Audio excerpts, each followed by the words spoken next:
Hey guys, this is Austin. 360 video is coming whether you like it or not. Now sure, you might be used to standard boring 2D video like this, but with the Ricoh Theta S, you have a camera that fits in your pocket that can shoot full 360 video. So there are a lot of 360 cameras on the market, but what I like about the Theta is that not only does it shoot great stills, at least in theory, but it's small. Stuff like the Gear 360, while it's a great camera, only works with a single phone, and it's also a lot harder to carry in your pocket.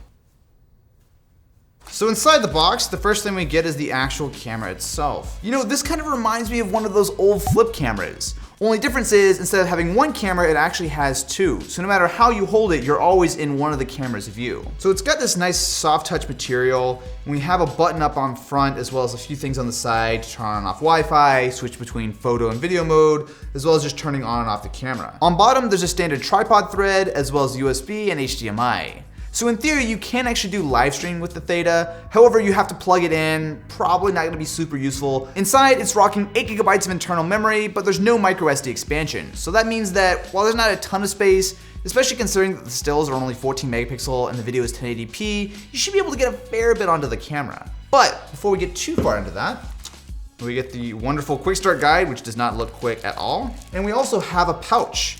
So, since this is a 360 camera, it actually is important to keep those lenses clean. Most compact cameras will have some sort of like lens covering or whatever, but these are big, really wide angle cameras, so it actually probably makes sense to keep it in the pouch. So the first step is to download the app. So that's actually one of the nice things about the Theta, is that while the Gear 360 only works with a few modern Samsung phones, this should in theory work with most everything. Oh wow, that looks like a thing. Okay, we have video. So what do I do here? Oh, what is that? Image synthesizing? Did I just take a 360 photo of myself? Okay, well, that's a thing. That's definitely an amazing shot. This still looks really nice though. There's no artifacts or anything. I'm sure if you look close enough, you can figure out where it's stitched, but that actually looks really nice. All right, so with the live preview, I can get a good look of what I'm gonna get on the phone, which is super weird, but when I'm ready, 3, 2, 1. That's like the greatest shutter noise ever. So once we actually get it on the phone, we can just swipe around and see. It's a little bit disturbing. Oh wow, you can actually, whoa, wait, hold on a second. So you can zoom it all the way out to a sphere. Oh, interesting. That's actually really cool. So honestly, the stills are kind of one of the cooler parts of this camera. But there is a video mode as well. We should be able to see how amazing the world looks in full 360 video.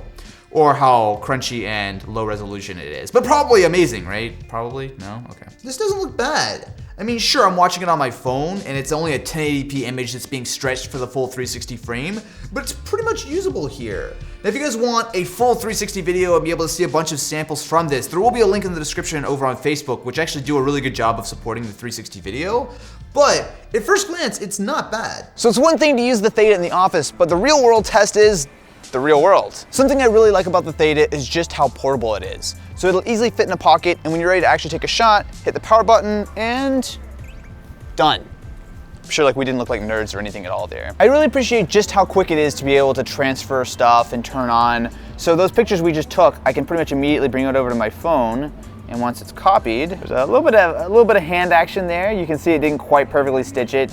So I think one of the things you have to kind of get used to is holding it maybe just a little bit lower. So with those dual 12 megapixel cameras, we're getting a 14.4 megapixel stitched file, and it looks really nice, even with this sort of, I would say pretty harsh dynamic range. You can see above the building, there's a little bit that's blown out, but honestly, this is not bad looking at all. And if you really want to sort of get the exact shot that you want, you do have full manual control. So I might just be sitting on a bench right now. However, what I'm actually doing is recording a 360 video.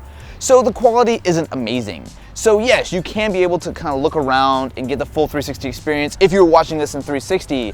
However, the issue is that it's just not that high resolution. It works and it's definitely a cool effect, but honestly, I feel like the stills look a lot better than the video. However, it does take some getting used to. So what I like about the Theta is just how easy it is to use. It turns on quickly, it's easy to snap a quick shot, and you can transfer it to your smartphone and see it there, or of course take it to a computer, edit it, whatever you want to do. Now the image quality I think is a lot better than the video quality. However, if you want to give 360 video a try, and especially 360 stills, the Theta is worth a look. So what do you guys think about 360? Definitely be sure to let me know what you think in the comments below, and I will catch you in the next one.